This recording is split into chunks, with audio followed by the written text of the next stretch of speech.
Welcome to the Survivor's Chair podcast, a podcast where we break down our stories and our trauma, understanding how they have impacted our career and our life.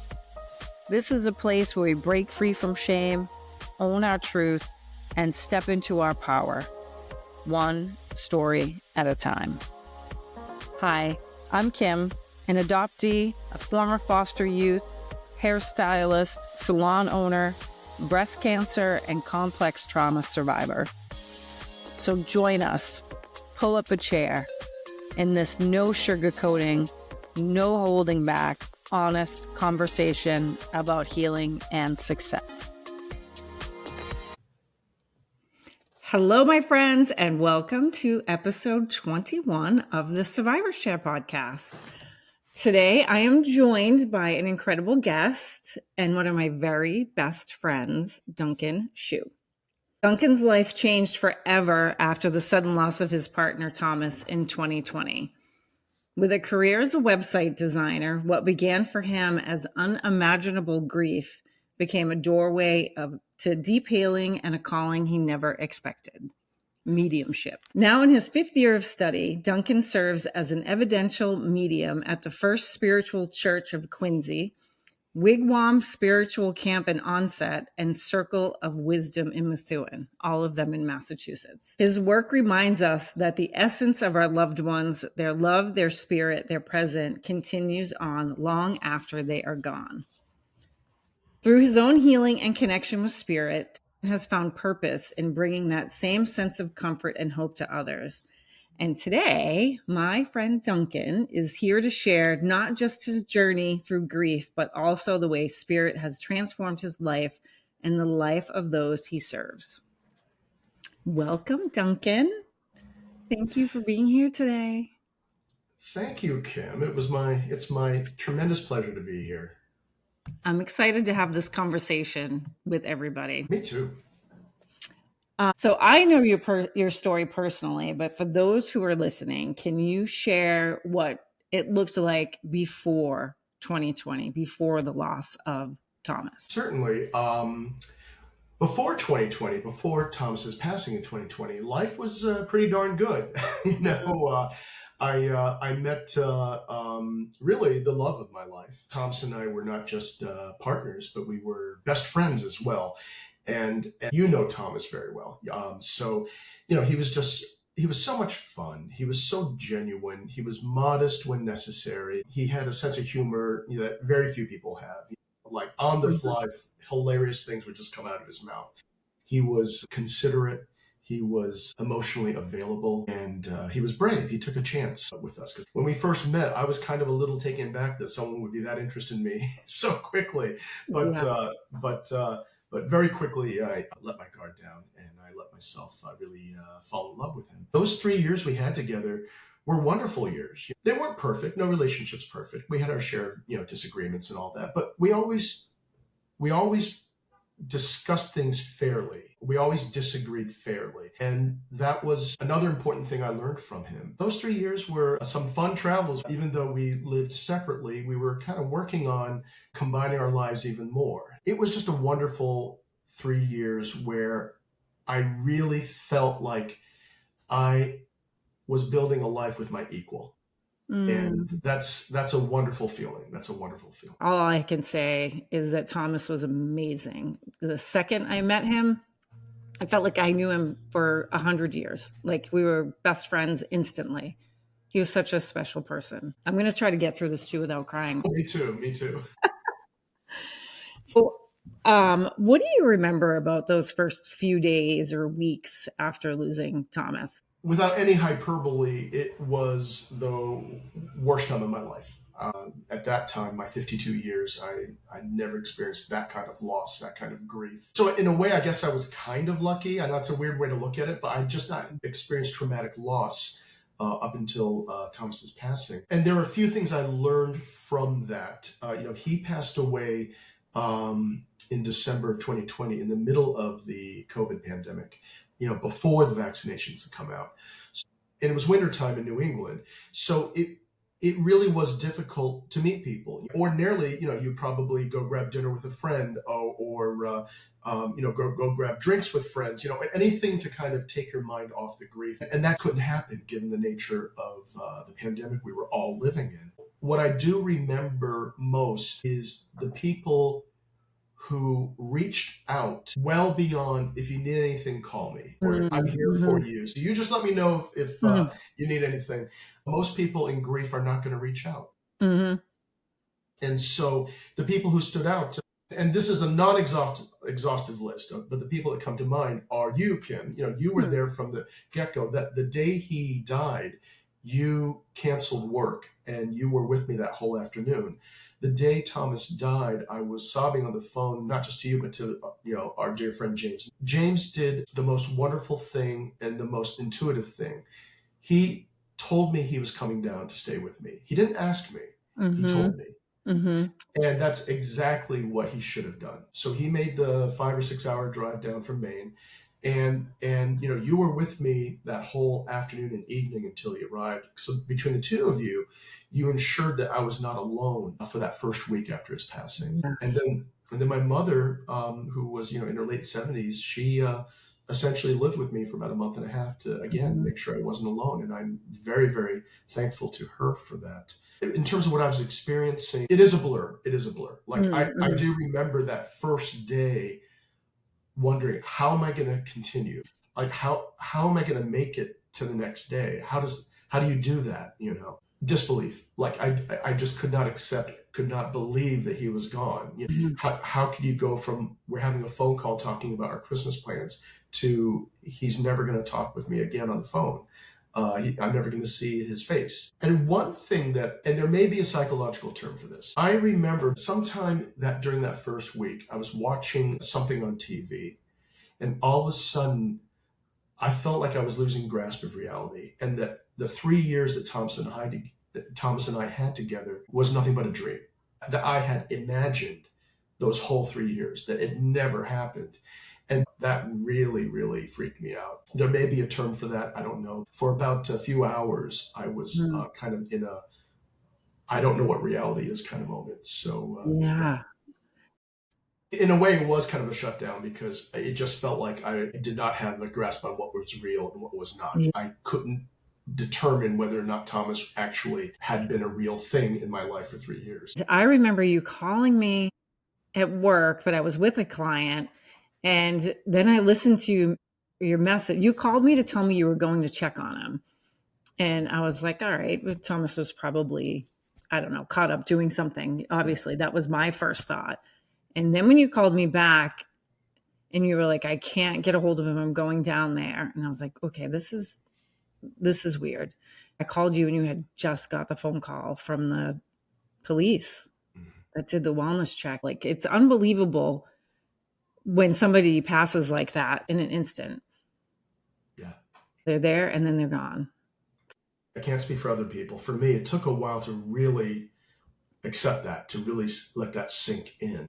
Yes. Okay. And we covered this a little bit, but people don't know what to say. They don't know what to say. They don't know what to do when somebody is suffering a loss. What were some things that were helpful for you, and what were some things that were not helpful? And I'm going to preface this by saying I was one of those people. I did not know how to handle grief. Like, if someone close to me had a traumatic loss, I probably would have been one of those people who'd be like, I'm here for you. Just let me know if you need anything. Which it is well-intentioned, but it doesn't really go far. And the reality is when most people are in grief, they don't reach out, No. I was not someone who really would have reached out. I'm lucky that I had people take charge. And I think that's the thing, is that the things that made the most difference were you making the decision to cancel all your appointments and be with me. James making the decision that he was going to pack up and drive down and stay with me for a week.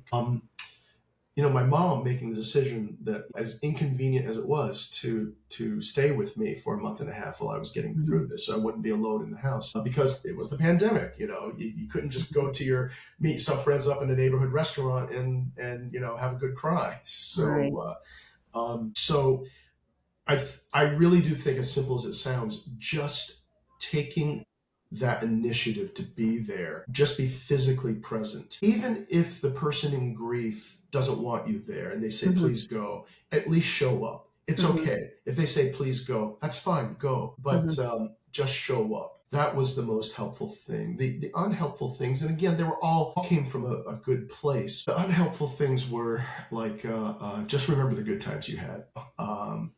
Just be grateful that you met the love of your life. The thing is, now, Mm-hmm. almost 5 years later, I'm so grateful I met the love of my life. Mm-hmm. Regardless of losing him, I'm so grateful for that. But at the time, that doesn't help. One thing that did help, though, which is interesting, cards. They actually, at least for me, they helped. I received countless cards and flowers, and that did make a difference. Mm-hmm. That someone took the time to write something and send it to me. That did make a difference. Yeah. I would agree with you even on my own cancer journey. Yeah. Even though I couldn't respond to people or say thank yous or do all the things, having the cards was nice. And it was amazing. Cards from people that you haven't heard from in years. Yes, Ever. yes. People are pretty amazing. You just don't know until you know, like Yeah. anything. But I think this is helpful for people who are listening that maybe have never gone through that, or they know somebody who has just lost somebody and now they have a little information on helpful hints on what to do. Exactly. Just show up. Just be there. You know what? If the person asks you to leave, it has nothing to do with you, but you gave them the choice. And someone in that kind of grief is not really in a position to make a choice, like, or make a Yeah, decision. And sometimes you just have to make the decision for them in those cases. I totally agree. So you shared in the podcast form that you filled out for Mhm. me, thank you, that this was your first time living as a single man. And what was it like to navigate that experience? And what did it teach you about yourself? It's very interesting. And you're right. From the age of 24, I was in a relationship, and if not in a relationship, sharing a house with my ex, who then became a good friend, Mhm. So yeah, it was interesting because it wasn't really something I was even thinking of the first year or two, because I was just so mired in grief and just, getting through the grief. And then, yeah, definitely a period of loneliness. I was just used to having someone in the home, Yeah. and not having someone in the home to, have dinner with or to watch TV with or something. That was at times a little tough. I felt maybe a little invisible. I felt that the whole world was kind of moving forward and I was kind of stuck. I was kind of anchored Mhm. to my grief and my past. But it wasn't something I was feeling all the time. Certainly not. It was just at certain times I was feeling that. Mhm. But then there came this realization that at some point, and I can't quite pinpoint when, maybe, I don't know, maybe somewhere around the 2 year mark since he passed, where I just kind of got into my own groove. I was like, been meaning to update the rooms on the second floor of this house for like a Mhm. decade, and I just Mhm. didn't. And all of a sudden, I don't have to check with someone else to see if they like the color. I don't have to check with someone Yeah. else if it's going to be inconvenient for them. So Yeah. so I started like putting time and effort into getting the second floor remodeled, which was really important from a practical standpoint, also from like a symbolic standpoint. Mhm. It kind of signified like this next chapter of my life. I realized that living single is empowering, because now you have to be responsible for every aspect of your life in your home, So it actually felt empowering that I knew exactly everything that was going on in my home and life. Then I also realized, as I started kind of getting back into the dating world, that the peace I have at home is so important to me. I can't see myself getting into a relationship with someone who would jeopardize that peace. Mm. And and by saying that, I don't mean I expect the perfect relationship to have no arguments, no disagreements, and all that. Of course not. But we all know people who are at their core peaceful people, and we all know people who at their core are maybe not so Yeah. peaceful. And so the dating kind of became like, I was very protective of that peace. And if I Mhm. got the sense that someone would jeopardize it, then I would just back off. Yeah, as you should. Yeah, as you As you should. should. Yeah, yeah. Definitely. Okay, let's move into your very unplanned and unexpected path in life, your mediumship. So, when did you first realize that spirit was opening something new for you? And I like the metaphor of doing the work in the house too, as you're almost putting things back together at that point. Like, did it feel that way? Like, Yes. the grief kind of takes you down, you're crumbling, you don't know where life is going. And then it's like you're putting the bricks back together but literally like putting your house together. Like that's kind of what I felt when you were saying that. Exactly. Yeah, you're putting things back together, but you're putting them back together in a new way, in a Mm-hmm. better way than before. I used to have a lot more clutter in my home. I still have some, Yeah. but the second floor of my home is far less cluttered now. So I love that metaphor. Yeah, definitely. You're reassembling, but in a new way. So let's see. Regarding the mediumship, and when did I become aware that things were a little weird, for lack of a better way to put it?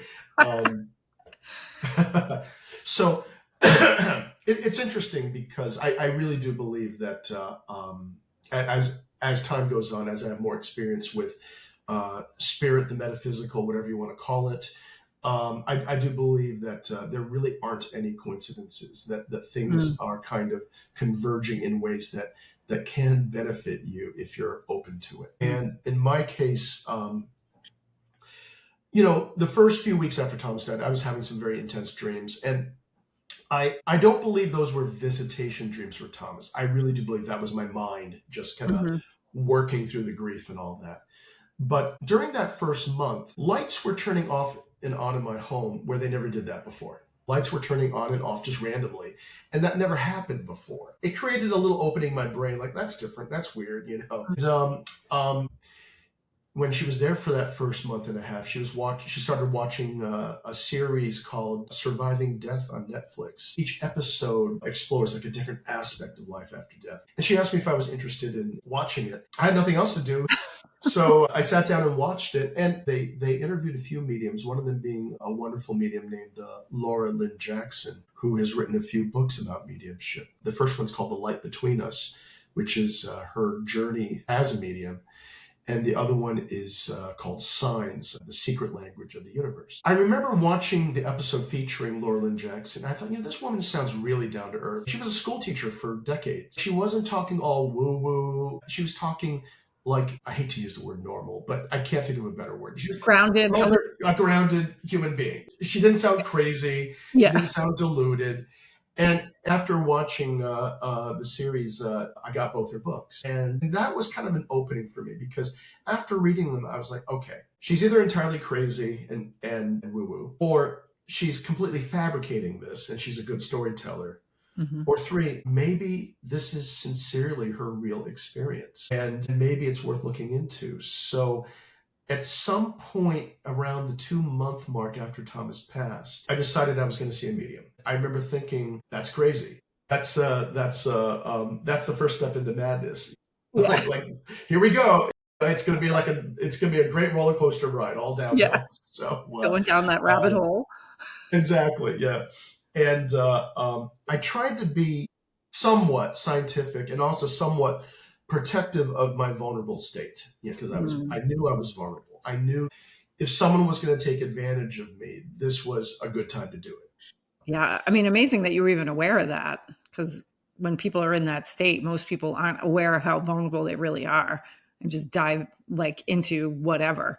I do see a therapist. At that time, I was seeing a therapist, and this was before Thomas passed away. And I also started seeing a grief counselor. Both the therapist and the grief counselor are just amazing. I'm so grateful to both of them for the part they played in my journey through grief. So I told them I'm going to see a medium, and in the next session, I'll report back to you what my experience is.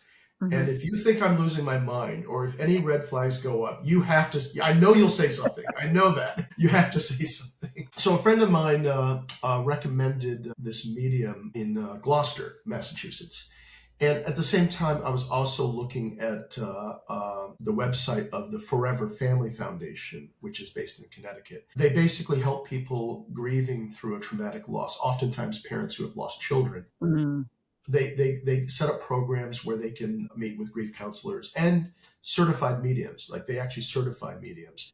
And by certifying, it means they run rigorous tests on these mediums, reading after reading after reading. And the mediums have to average or consistently score like an accuracy rate of at least 80, not 85%, which is very high in my opinion. So I booked an appointment with the medium. And it was done on Zoom because it was the pandemic. And I remember being very skeptical. I was like, how does this work on Zoom? I had to give my credit card information. So I was like, okay, she has my full name. If she does a Google search, she can easily find my name and Thomas's obituary and give me a bunch of information about him. So I printed out the obituary and had it for the reading. And I read over it before the reading, because if she was going to start giving me a bunch of information from his obituary, then I'd be like, okay, something's up. So the session starts. And a big smile on her face, and she says, hello. And right away she says, I see two people behind you. I see your grandmother, and I see your partner. And the thing is, I didn't tell her I was gay. I mean, if she did the Google search, then she could figure out that I lost my male partner. But and what happened was just this amazing reading where a lot of the evidence she was giving me that it was indeed Thomas she was communicating with was not in the obituary. She was describing his personality so accurately, how spontaneous he was, how he loved to laugh, how he was the center of attention in parties, how he would talk the ear off anyone, how between the two of us, I was more reserved and restrained and he wasn't really, or at all. Or at all, exactly. Yeah. And then, the other evidence she was giving me was a very meaningful piece of evidence. Relaying from someone in spirit that they love you can be very evidential, even though it's easy to say, right? Like if you were faking being a medium, I love you would probably be something everyone would say, right? But then she went into detail about how he was sharing with her that he never really had a relationship that meant something to him until he had met me. And he had told me that. He had said that to me, and he had said that to his friends as well. And that was an important thing for me to hear. Then came the amazing part. Out of the blue, she was like, who's John? I paused for a second. I was thinking, I don't really know any Johns. I have an old friend from high school named John, but we're not in touch. And I'm pretty sure he's still alive. And without missing a beat, she said, no, your partner's telling me he's helping you. He might be your therapist. And my therapist's first name is John. She did not rattle off a list of names. That is almost verbatim of how it went. Because I have all these recorded. I would not do a reading unless they were willing to have it recorded so I could listen over it again. That was the moment where my jaw dropped. There's no way she could know that. That's not on the internet. As the reading progressed, not everything was right, but if we use a civil court term, by preponderance of the evidence, it was Thomas. That, along with other things, at the end of that reading, this sounds dramatic, but my understanding of the universe had changed at the end of that reading. I could not deny it was him. I still had doubt. I still had some skepticism, but could she do that? And it wasn't just that, it was other things in the reading as well. But if I do that, we'll be here for hours. So long story short, that opened the door to me believing that mediumship and that life continues is indeed a real phenomenon. What I remember about that is thinking, whatever you have to do to feel better. That was my thought about you going to do that. And then you were going continuously, like every month, but seeing a different medium, which I think was great, because if you had that little bit of doubt in your head, you're like, and it went to the next one. And then there was different evidence, which was crazy. We could be here for hours if we talked about all of it. But the one that sticks out the most for me was the medium who saw this giant plate of pasta and a glass of red wine. And it wasn't just the pasta. It was the fact that it was, like white sauce pasta. And I remember you playing that recording for me, and that being the piece that blew me away, because Thomas and I both had a love for carbonara. I still do. And when we went to Italy, that's all we did was we tried carbonara at every single place that we went to until we found our favorite one. And that stuck out to me. And that was the point for me that I was like, huh. And before that, I was just thinking, you do whatever makes you feel good, whatever's helping you heal. Like that was my take on it. I was a really huge skeptic until watching you go through this whole entire journey. What would you say to somebody who is a little curious, a lot of skepticism, about mediumship, or maybe they've thought about going to a medium, but they're not sure they believe in it, or they're just not sure. Like, what would you say to them? Before I say that, I'll say a quick thing about the evidence of the pasta for you, Yeah, because yeah, one thing, it's not something I was aware of at the time, because that was like, almost 4 years ago. But yeah. now, as you recount that story, I realize now that our loved ones in spirit have a broader view of what's going on than we do. And Mhm. so that evidence about the pasta with white sauce and the red wine, which is so Thomas and so you as well, as important that was to me, if that was a piece of evidence that really got you thinking that this might be real, then it's not a stretch of the imagination to think that Thomas gave that because he knew there was a high likelihood that I was going to Mhm. share that with you. Mhm. But to go back to your question about someone who's skeptical, I get it. It's okay to be skeptical. For most of us, we live in a society where we don't really think much about what goes on after our physical bodies die. Or we associate that line of thinking with religion, and a lot of us have kind of complicated relationships with religion, Mhm. So Mhm. so I get it. I totally get it. I would say if if you're sitting down with a medium and your goal is to trip the medium, you probably will succeed, because you are an important component to the reading. So if you show up, arms crossed and prove it to me and all that, I'm not saying that there aren't mediums out there who can prove it to you, but I'm Mhm. saying that you reduce the likelihood of it being a potentially an amazing experience for you. I would say keep an open mind, keep an Mhm. open heart. Don't suspend your critical thinking skills, but keep an open-minded heart. And if you really want to hear from your loved one in spirit, ask them before the reading. Ask them to show up. If we're going to believe this, that our loved ones are the people that we knew and loved while here on earth, then ask them, what do you have to lose? I would also say, let your intuition guide you to the right medium. There are a lot of us out there. Many of us have websites. Go through the website, read the language that the medium's using, and pick the one that just resonates best with you. That would be my advice. Yeah. I like that. When we talked about it in the beginning, I was like, I don't know, Duncan. Like, I don't know. I'm kind of skeptical. And you said, good. You should be. I got out of this I either had to believe or not believe kind of state of mind, and just kind of was able to flow more with it. Like, okay, let me just take a little bit of information about this and a little bit more and a little bit more, until things started popping up in my life, the blinking lights and the purple ring on my Alexa from my Oh, mother. from your mom, yeah. So all these little things started popping up in my life that made me think, like, maybe there is something to this. I do think there's a lot of not so genuine people out there, and that's what gets people thinking, like, oh, this is just crazy. Yeah, no, there are either not so genuine and or genuine but not disciplined, or Yeah. genuine and haven't really put the time into learning how to do this. I'll be the first to say I'm early in my development. I've completed 4 years. I'm in my fifth. The mediums who really have dedicated their lives to it, they have 20, 30, 40 years of experience, and it Mm, shows when you see them work. It shows they have 20, 30, 40 years of experience. I'm a perpetual student. I'll be learning mm. all the time.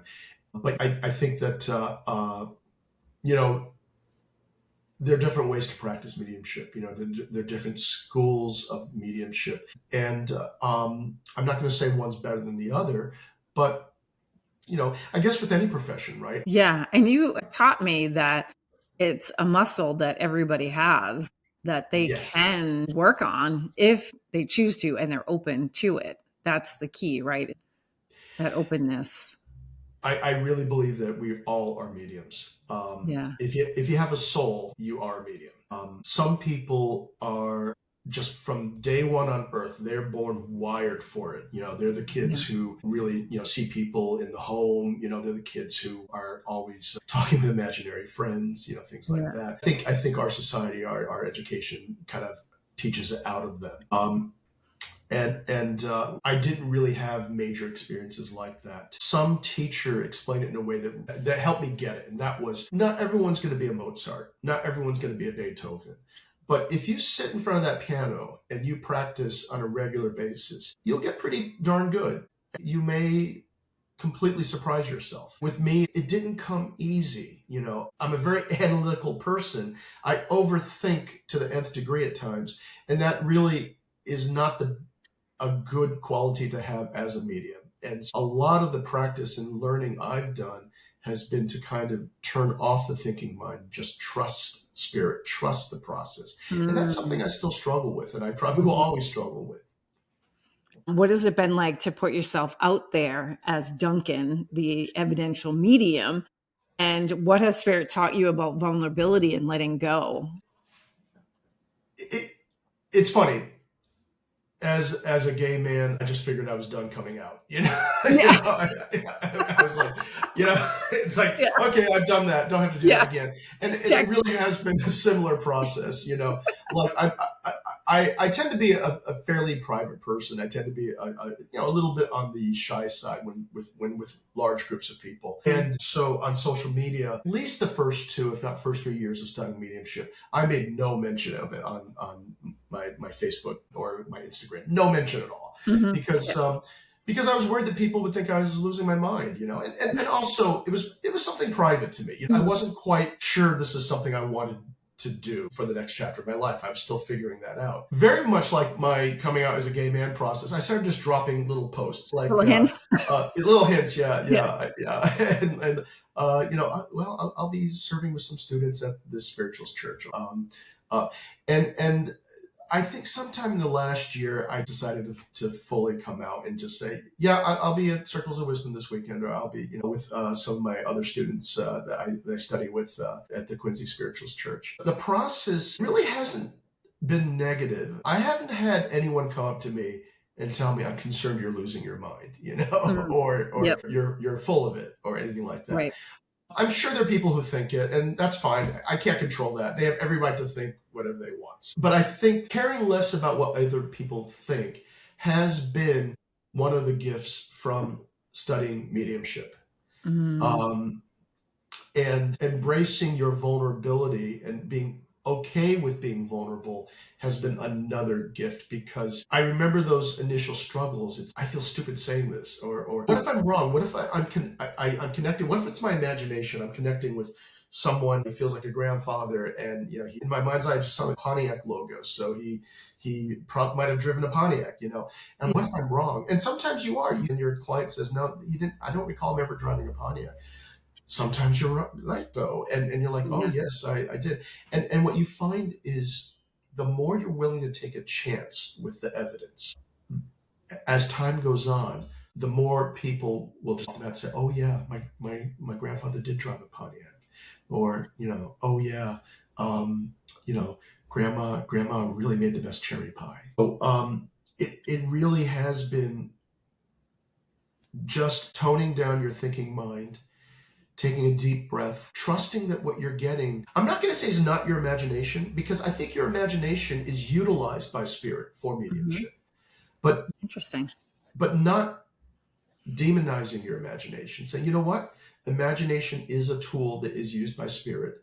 And so I'm no longer going to maybe make that distinction. Is it imagination or is it real?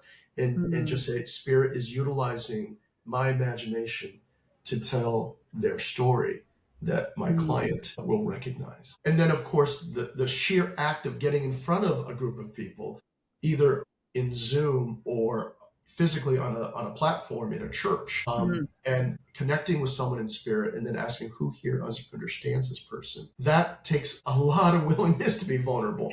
I remember the first time I did it on Zoom after my first progressive class. I want to do a little name drop and thank someone. You can name drop, yeah, and people can check them out. Yeah, absolutely. Wonderful. I have many wonderful mentors through this process, but the one that I've started from the very beginning, the very first class I took in mediumship was with her, and she's been my mentor now for 4 years, and I've taken 4 years of classes with her, is Lori Sheridan. And she's just absolutely, she's a wonderful powerhouse medium. I mean, when you see her work, you're like, oh my God, it's like the person standing right next to her, just whispering in her ear, telling her what to say. She's that good. And she's a wonderful teacher too. She's compassionate. She understands that feeling of vulnerability, that feeling of, is this real? but she also knows how to gently push you out of your comfort Mm, zone and just take a chance. She's very good at that. So anyway, a thank you to Lori. Getting comfortable with vulnerability and mediumship does have a spillover effect into other aspects of my life. I don't want to make it sound like I have everything figured out. I certainly don't. I don't want to make it sound like, I who don't does? have bad days or bad moments, Yeah, who does? but I am willing to take more chances now in Yeah, other aspects of my life that I wasn't willing to before. yeah. Uh, you know, learning to ride a motorcycle is one of them. Hmm. I don't think I would have done that if I hadn't had the other experiences with mediumship to kind of say it's Yeah, okay to try something new. It's okay. It's okay to fail. yeah. It's There's okay to nothing fail. wrong with trying and failing. There's nothing wrong with that. Nothing. And I'm just gonna say you have a really cool motorcycle too. I love it. Thanks. Kind of badass on it, so I'm just gonna say that. Thank you. Anyone who knows me knows badass is like the last word anyone will describe me with, but I appreciate that. I I mean, appreciate you're badass in my world, anyways. I want to go back to the trusting the process thing for a minute because it. that's Sure. one of the funniest stories is you telling me, and I think it was the last time you did, the group. What do you call it when you're in front of a group presenting? Like a platform demonstration or a Platform demonstration. demonstration. The last time you were doing that, and you were like, I don't know. I guess I got to trust the process, but I have this horse that's here to trust that you, as you say in your mind's eye, to trust that you've got this image of a horse coming in and you're Yeah. like, oh my gosh, I'm going to have to say this out loud. Like somebody, anybody. And then do you want to finish the story? Cause I find that to be Sure. a funny and fascinating story and just how far you have gone to trust the process and what's coming in. Certainly. So that was back in July. A shout out to another wonderful medium who I've taken classes with, Laura Wooster, who is based in northern Massachusetts or New Hampshire. So she reached out to me this past April and asked me if I would join her on the platform and do a demonstration. And I was incredibly flattered. I was incredibly scared because, Mhm. Laura has 20 plus years experience. She's certified by the Forever Family Foundation. She's serious. She's the real It's a big deal. deal. She's a big deal. So of course I said yes. And that's another thing that this whole experience, I wasn't someone to say yes that easily before this whole experience. And now I kind of trust that if someone's giving me an opportunity, unless it feels like morally or ethically wrong, I'm just going to say yes and figure it out as I go. And I'm not that kind of person. I like to plan things to the nth Yep. degree. When she asked, I took a deep breath and said, yes, I'd love to do it. So fast forward to the event, and I'm incredibly thankful to Laura for trusting me and giving me a chance to serve on the platform alongside her. So we each were going to give 4 contacts. So she gave me the option to go first or go second, and I thought about it, and ultimately I decided I'd rather go first. To be blunt, to get it out of the way, instead of sitting there while she was doing her amazing job, and I'm Yeah. sitting there, just getting You more don't and want more to go after anxious. the woman who's got the people whispering in her ear every single Exactly. detail. Yeah. Yeah, The pressure's exactly. too much. Yeah. Um, so I gave 4 contacts, and for someone with my level of experience, I feel pretty good about the contacts I gave. So after the 4th one, I turned to Laura and handed her the microphone because it's her turn to go. And she looks at me and she says, "Oh, I think you have another one." And I just kind of look back at her, okay, because at this point How do I'm you already know? a little tired. I stand there and I just take a deep breath. I close my eyes, and all I can see is this giant massive horse. Nothing else, just this giant massive So horse. fun. No person next to the horse. Yeah. And I think my mind said, are you kidding me? Yeah. So I took a deep breath and I was like, okay, here we go. And it would have been easier if it was a dog or a cat, right? A Yeah. lot of us have dogs or cats. Put a big giant horse. A big giant horse. And I said, so I have this horse here, and this horse lets me feel that he belongs to someone in the audience. Before we go any further, would anyone here have a beloved horse that's in spirit? As those words left my mind, I was thinking, oh, no one's going to raise their hand. You're like, I've crossed the line here. I'm across the line. No one's going to raise their hand. Or the worst thing is, like 10 people raise their hand. Yeah. That's bad too. Yeah. Because now you So got to find out more information, right? yeah, About this horse. exactly. That was Like yeah, that's so like funny. whose horse is this? Yeah. So and one woman raised her hand. It was a short contact, but Once she raised her hand, it just started flowing. And I knew that she was such a lovely, loving, wonderful caretaker for this horse. In my Mm. mind's eye, I could see her dutifully every day brushing the horse down and singing to it while she brushed. And she did confirm that. Then all of a sudden, I got this feeling from the horse in spirit that the horse knew that it was a beast of burden, that a horse's life on planet Earth is usually a pretty hard one, right? But not for this horse. This horse lived a wonderful life, not as a beast of burden, but as just a beloved, family member. And the horse let me know, and I said to her, "You were very picky about who could ride this horse, like incredibly picky." And she responded, "Oh, no one could ride him but me." So it was a really short contact. It might have been only 2 or 3 minutes, but hopefully that was enough. Then Laura Wooster announced to everyone, and this was new to me as well, that in the next room, currently, there was an animal communicator doing mediumship readings for people who wanted to connect with their animals in spirit. I don't know exactly how this works, but the energy of that person doing that work Hmm. very well could have influenced my energy and made Yeah. me aware of a horse in spirit that belonged to someone in the audience. So there you go. I love that story though, especially when you were telling me the story and you were like, oh, are you kidding me? Like, what am I supposed to do with this horse? Yeah, I know. I have done readings where I connected with someone's dog or cat, but I've never connected with a horse. Yeah. And Oh my gosh, I love that story. Well, you touched on this a little bit. What are some of the things that people don't see or understand about being a medium? Like you talked about, like the discipline, the self care, or your doubt that you have sometimes about why a horse is showing up, and why the ethics and compassion is so important to you in the work that you do. excellent question. Regarding ethics and compassion, oftentimes when someone has a reading with you, they're missing someone terribly. And they're trusting you to make a connection that is authentic, a connection that as you blend with the communicator in spirit, you're giving them evidence and messages so they know that it is their loved one. As mediums, we're human, we're flawed. Some days I'm a better medium than other days.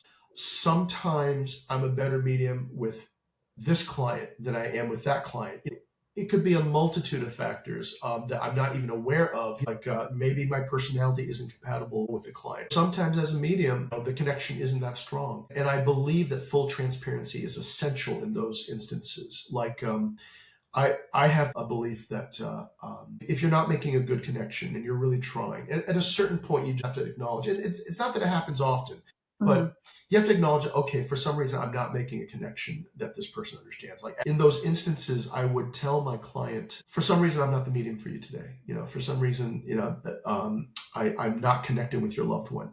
And it's very important that you know that this is not because your loved one doesn't want to communicate with you, because I believe and I know that they do. So in those instances, I own up. I say, I'm not the right medium for you, but your loved one is very much here.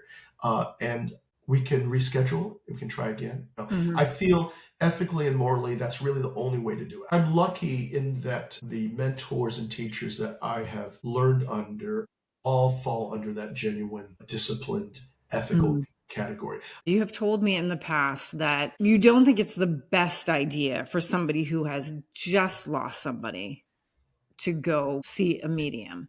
Do you feel like there's some period of time that people need in their grieving process before they jump into seeing a medium and finding out information, or like what's your thought process on that? I think the general rule of thumb, which I do agree with, is about 3 months. Mm, Not that it can't happen in yeah. 1 month or 1 week or something. Everyone's different, but I think allowing someone who's suffered an unimaginable loss at least 2 or 3 months to process, to kind Mhm. of reclaim some of themselves before the Mhm. reading. I think that's important. My belief is that mediumship. Uh, shouldn't take the place of psychological therapy. It shouldn't take the place of good legal counsel, Mhm. medical counsel. I believe it can exist very well alongside that. I have had a reading where the client, when showing up on Zoom, their head was in their hand and they were sobbing, and they were in such acute grief, and they acknowledged that they were struggling. Every fiber in my body was like, I should not give this person a reading today. This person needs help that I can't give. When I explained it, they got it. So in that instance, I made sure that they would get another reading. That's what makes you so special. Okay.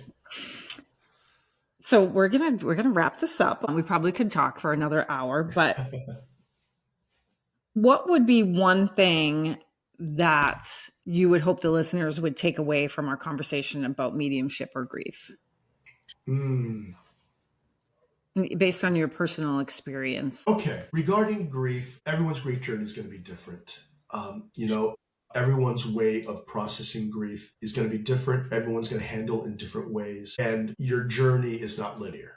You're going to have some good days. You're going to have some pretty horrible days. But what happens, at least in my experience, is the good days start outnumbering the horrible days. Mm-hmm. And it's not like the grief disappears, but you develop the tools to manage it in a way so that you can still live a good life. You can find yourself embracing life again. You can find yourself laughing and enjoying things again. And the time frame for that varies for every person. I personally benefited from grief counseling. For me, that was an important part of my healing. But I will also say, for me, the evidential mediumship sessions that I received were every bit as important as and beneficial as the grief counseling.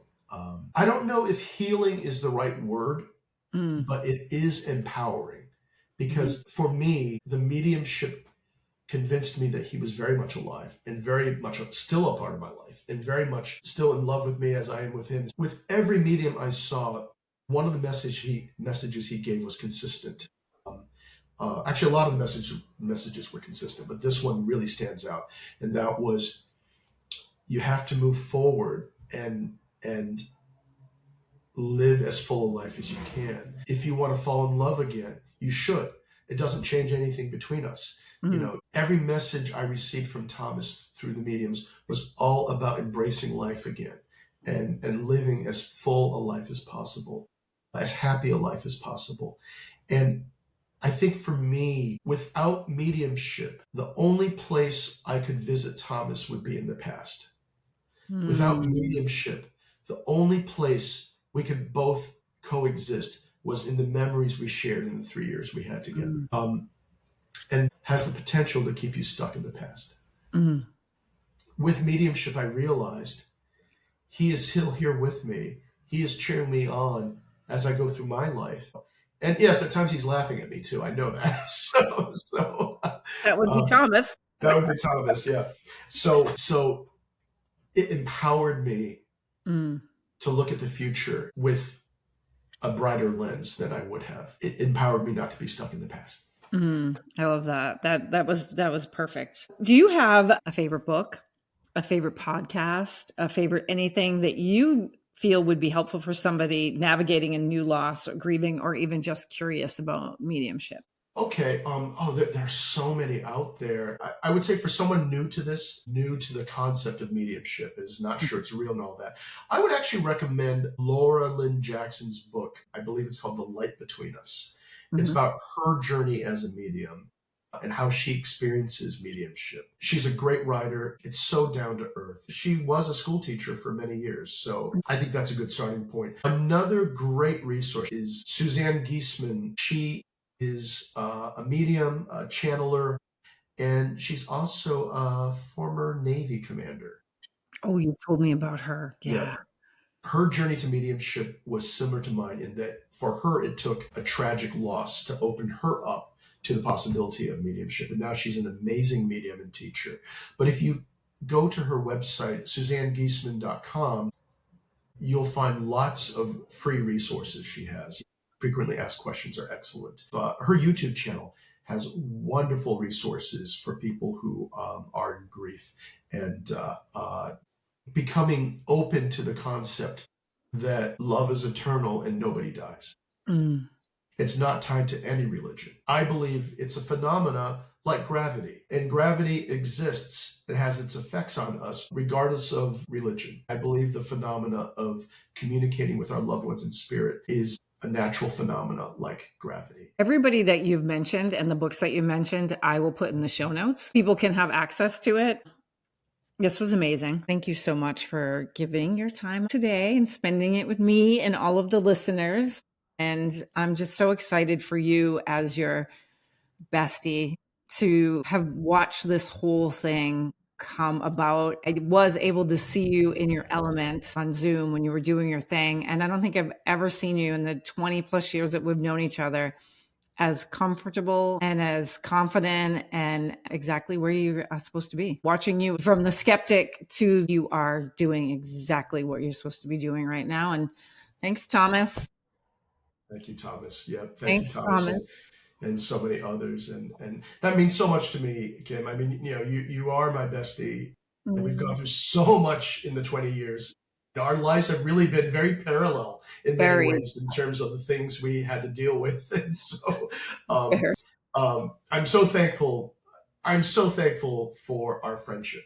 I'm so Me too. thankful for you, and it was my absolute pleasure and honor to chat with you today. Thank you for having me. Thank you. And for the listeners out there, I hope that Duncan's story reminds us that even in the depths of grief, there is a path forward and a path lit by love, connection, and spirit. So, Duncan, where can people find you if they want to work with you? Your website Okay. or? I would just give my website. Yeah, it's mediumduncan.com. Okay. Medium as in medium well. And so, Yeah. yeah, just mediumduncan.com. That's Me. it. I'm going to put that in the show notes. All right, my friends, you know how much I love you. And thank you for being here. And to all the listeners, thank you for listening and supporting the Survivor's Chair podcast. And we will see you next time. Thank you for tuning into the Survivor's Chair podcast. You can head over to my website, www.kimrussellpro.com. That's KIMRUSSELLPRO.com. You can catch up on my blogs. Follow me on social, on Instagram, Facebook, LinkedIn, or TikTok. All the links will be in the show notes, and I'll see you next time in the Survivor's Chair.